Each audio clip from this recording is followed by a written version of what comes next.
Mrs. Rae Frank, mother of prisoner, denounces Solicitor Hugh Dorsey.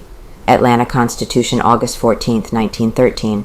Mrs. Rae Frank, the mother of the prisoner, startled the courtroom shortly before 4 o'clock when she denounced Solicitor Dorsey when he made an attack on the character of her son. J. Ashley Jones, a local insurance agent, was in the witness chair testifying to the moral character of the accused when the incident occurred. He was asked by Solicitor Dorsey if he had overheard of Frank taking little girls out to Druid Hills, sitting them on his lap and fondling them. Mrs. Frank glanced furiously at the prosecutor, and rising from her chair, she shrieked, "No, nor you either, you dog!" Mrs. Frank leaves courtroom. Deputies rushed over to where Mrs. Frank stood staring at the solicitor Herbert Haas, a relative, passed in between Attorney Rosser and the stenographer, and escorted Mrs. Frank from the courtroom to a cab in which she was driven home. Jones testified that he had known Frank for a year and 8 months, and that he knew his general character to be good. He was cross-examined by Solicitor Dorsey. "You are in the insurance business?" "Yes, I am resident agent." "You live on 14th Street, and of course you have never heard what kind of practices Frank may have carried on down there?" "No, sir, I never spoke to the girls at the factory."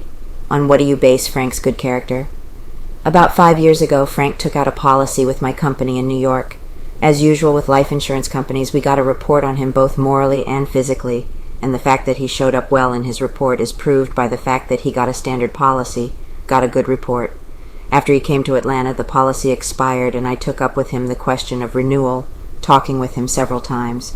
Once he told me to come to his office late some Saturday afternoon, and he would go over the whole matter with me thoroughly.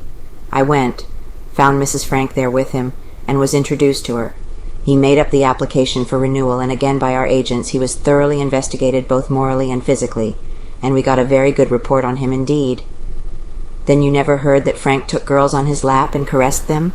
Attorney Arnold vigorously opposed the line of questioning. "Your Honor," he should, "this is outrageous. We are not trying this man on every vile and slanderous lie that has been circulated against him since April 26th by a lot of crack-brained extremists. If every long-tongued, lying, crack-brained idiot that has circulated lies against him since April 26th is believed, then we have no character to begin with at all. Not for Flushing." Solicitor Dorsey stood smiling at his adversary. "Your Honor, I am not for Flushing one bit," he said calmly. "I propose to introduce a witness who will testify that the witness did hear the reports circulated against Frank to which I have just alluded."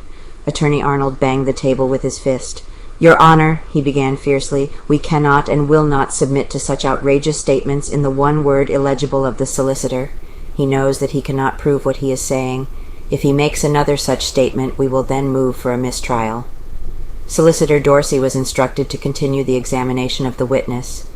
"You never heard that Frank went to Druid's Hill with a little girl in his lap and that he played with her?" "No." Active in this case.